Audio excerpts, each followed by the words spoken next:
if they win here, I can't see any other way. They could do it in race 5. You don't think a lot. That is the exact words that I'm sure I would hear from Mrs. Morgan.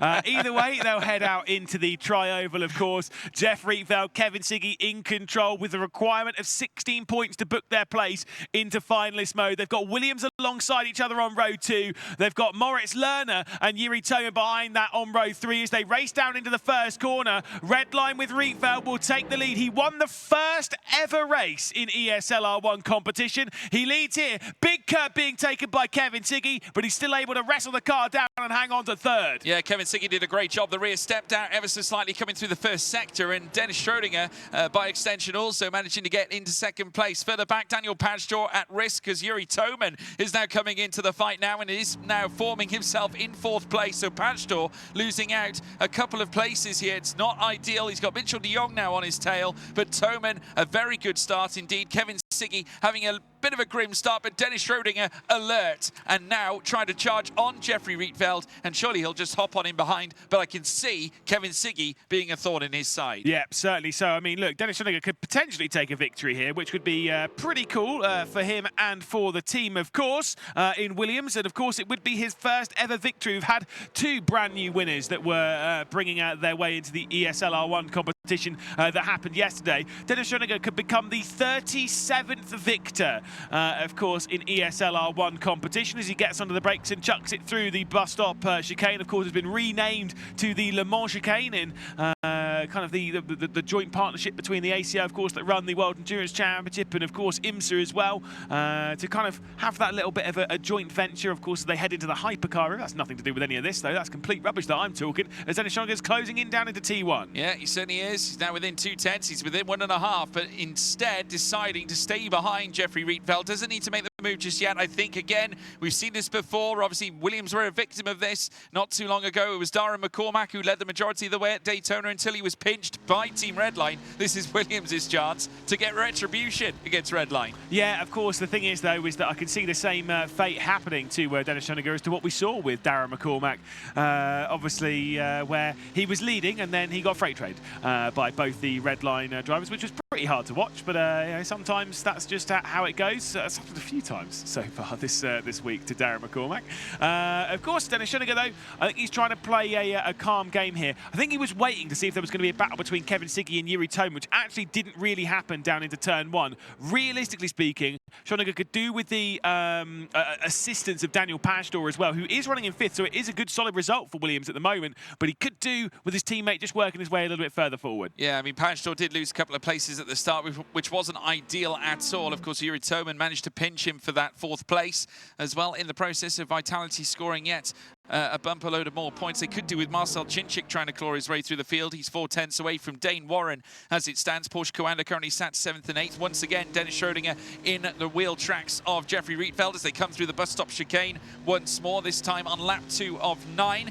And they'll burst out of turn 11 once again this time. Still fastest lap being held here by Jeffrey Rietveld as they now head down towards the start-finish. Once again, Schrödinger getting that straight line speed with the slipstream providing that little bit of extra pace. And then across the line there will go to commence lap 3 of 9. A third of the way through as they head in towards turn 1 very shortly. Dennis Schrödinger's playing a smart game here. He's trying to push Jeff Rietveld away from everyone else. As soon as there's like maybe 1.5 seconds, 2 seconds, if he can get the gap that large between themselves and the rest of the field, he's basically making it a one-on-one, where you're either finishing first or you're finishing second, right? And that's the kind of important bit. Whereas if he battles now and he brings the rest of the field, well, suddenly it's not first or second, it's first, second, or the rest of the field. He's trying to play that game. He's trying to time it. I'm sure Michael Preston's probably in his ear communicating that to Dennis, but yeah, he's a smart kid. He can figure it out himself on that one. Deep onto the brakes as they head into the West Horseshoe, just trying to keep it close. The problem is in this infield section, that's where Kevin Siggy's really pouncing to try and close his way back in, and Yuri Toman's not fighting too hard to try and press the issue for 3rd. You could argue that Kevin Siggy is trying to make it a one-on-one scenario as well, because at worst, if Jeffrey Rietveld was to finish second, you know, that's still enough points to take finalist mode. So that's objective complete at that point. 100%. Honestly, I actually think you're absolutely right. Thinking about it that way, it is actually in Kevin Siggy's best interest to slow down the entire field to mean that Jeff Rietveld will finish no worse really than second. And to be fair, at that point, I'm not actually that bothered about the victory in this. I'd almost say, right, Dennis, you know what? You've had a fine season. You know, nice to see you back in ESL R1. You can have the victory. We'll take second place. We'll take finals mode. Because again, a win in this race does not matter for Redline. No. Just 16 points. That is the only thing that matters. Absolutely. It's what happens after this race that matters, which is trying to win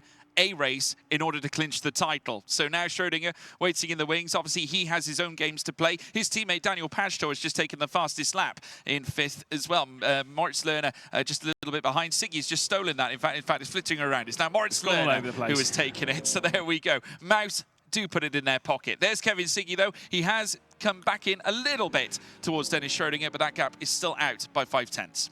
To be clear, what we're saying here, by the way, about how Kevin Siggy could slow down everyone else and how Jeff Rietveld could let them pass in a second spot, blah, blah, blah, blah, blah, all this stuff.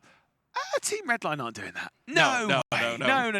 They're still here to win races, right? Whether it matters or not, they're here to win races. It's just not the end of the world if it doesn't work out that way. Exactly. They'll be still pushing to get this as a 1-2 to build that confidence, to make sure they're in the prime spot by the time they get into race 5 a little bit later on. But yeah, it is what it is. Basically what we're trying to say is that they're in a really strong position, that they can play these games should they require it. Yeah, absolutely. Lap 4 of 9 now. We're very nearly at the halfway point. In fact, as we rush over Sector 2, we will be at the halfway point as we now watch Moritz Lerner being coasted up upon by Mitchell de Jong. Obviously, it's imperative for Porsche Coanda, as far as they're concerned, to make places.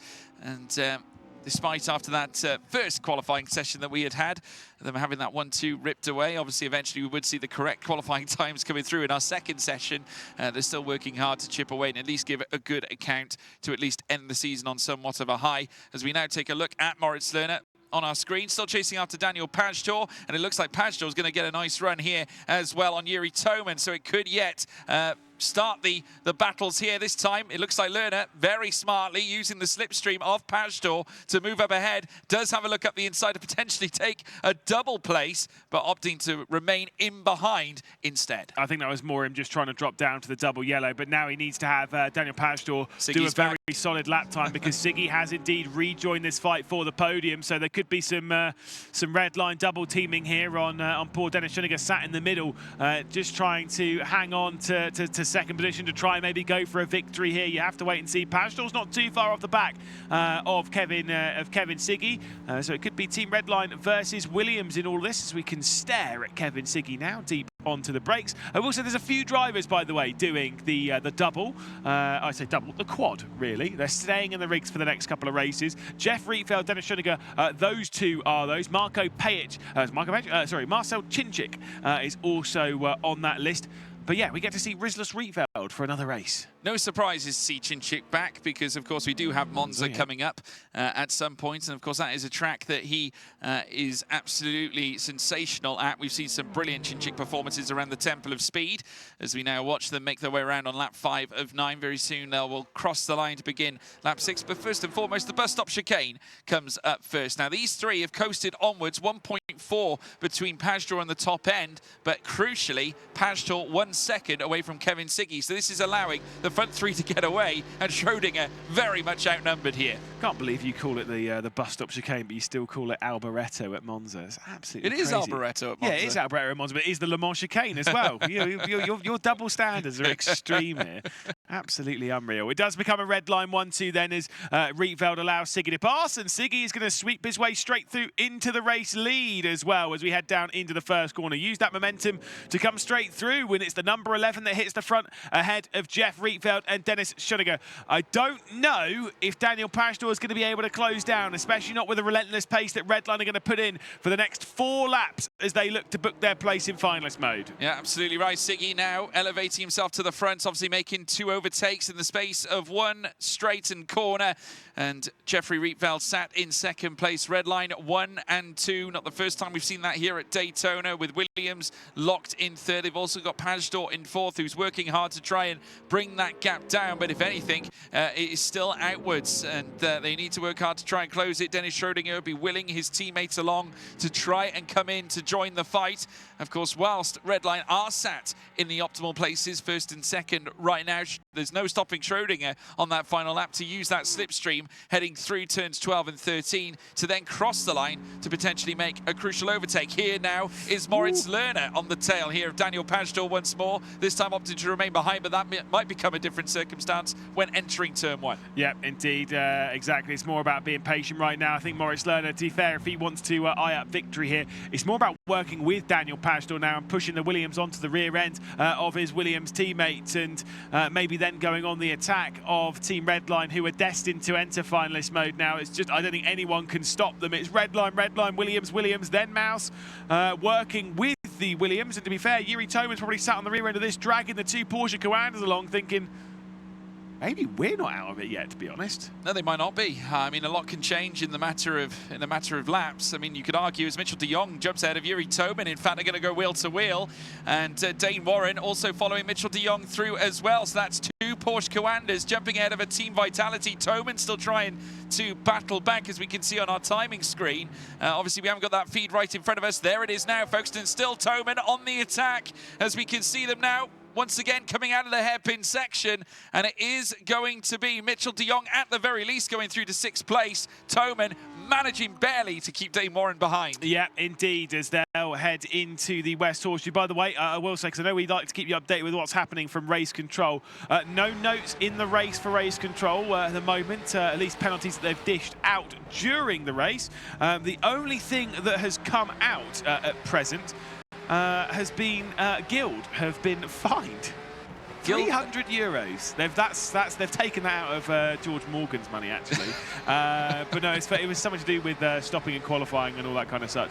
But there has been fines throughout the season for doing that as well. It'll be taken out of the prize money. They're not going to go up to him and be like, give us €300. It's to be taken out of the prize money, as far as my understanding is with it. Dane Warren, we ride on board with on the rear end of Yuri Toman. Yeah, so a tough visit to Guild so far. We currently sat 10th and 11th in this particular race. Then on top of that, a €300 fine. So that's actually George Morgan's dinner budget. That's not true, everybody. No, 400. Kevin Siggy still out in front. 1/10 of a second between he and Rietveld.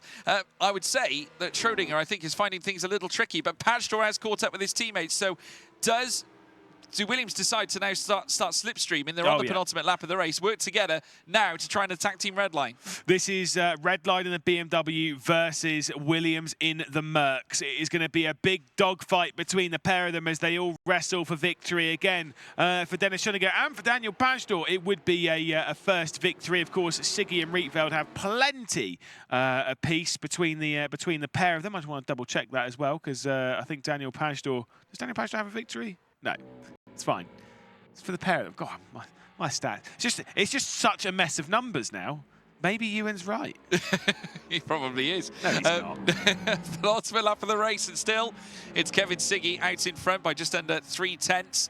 Jeffrey Rietveld second. Dennis Schrödinger still working hard to try and close the gap. Pajtor has managed to drag Moritz Lerner into this too. Yuri Toman also trying to form up in behind. He's 7/10 away from Lerner as things stand in 6th place. Vitality, as we said, need to make a play. Toman obviously doing the business. He managed to get past Mitchell de Jong, who overtook him earlier on. And now Toman has taken that 6th place back straight off as we now watch them come through the Le Mans chicane. Also known as the bus stop chicane, as we now watch them head through in towards... Oh! Big swapper there for Dennis Schrödinger. That could have upset the balance. You can just see now the BMWs coasting onwards. That has cost Schrödinger some momentum. Yeah, but it's more about how they're going to be when it comes down towards the line for the end of the race. This isn't too bad for them if they can just bring themselves back into this. Also use the assistance of Moritz Lerner. They might well be able to be back in the fight on that final lap. We do begin the last one here at the World Centre of Racing as we head down into the first corner once more. Of course, this will be the last time we see this track out in action. Of course, as much as it can be the final race on race 9, we ain't getting that far, surely not with how Redline have been so far. If we see Daytona out again, I think we've had a pretty impressive day at racing. Yeah, and if it stays like this as well, it means that Redline could yet take the title at the Temple of Speed in our next race. Race 5 at Monza. It's a 1-2 so far for Kevin Siggy and Jeffrey Rietveld. They've got Dennis Schrodinger and Pagedor third and fourth. Williams now hunting down after Team Redline and their BMW M4 GT3s. Moritz Lerner in a sister BMW, but for a different team. This one for Team Mouse, with Yuri Toman trying to clamber onto the back of them, towing along Mitchell de Jong and Dane Warren in their Porsches as well. The Porsche 911 GT3R that the Porsche Commanders team have certainly harnessed throughout the course of ESL R1 since last year. As now we watch Moritz Lerner now chasing after the back of Daniel Pagedor. He's going to open up the door, heading through towards the bus stop. Wheel to wheel they will go. Pagedor disconnected from his teammate. Lerner is going to take full advantage, springs it before the corner. Great move from Lerner. And do you know what? That's almost certainly guaranteed this has been a 1-2 for Team Redline. Surely Dennis Schrodinger cannot mount a challenge by himself. We head back out into NASCAR 3 after we've completed the Le Mans chicane. Kevin Siggy, the drivers' champion, is coming round the final corner as he looks set to take yet another victory in ESL R1. It will be win number 19 unless Jeff Rietveld's going to do it. It's a drag race between the two of those. Rietveld's going to be the one to come across the line to put Redline into finalist mode. It's Rietveld from Siggy, from Schrodinger, from Pagedor. What a fantastic team effort, though, from Team Redline, who crossed the line 300th of a second apart. I don't think either of them care as to who won that one. Fantastic stuff. Maybe there is a bit more of a care. There's a couple of shaking of heads there from Siggy. Well, it's been put to bed for Jeff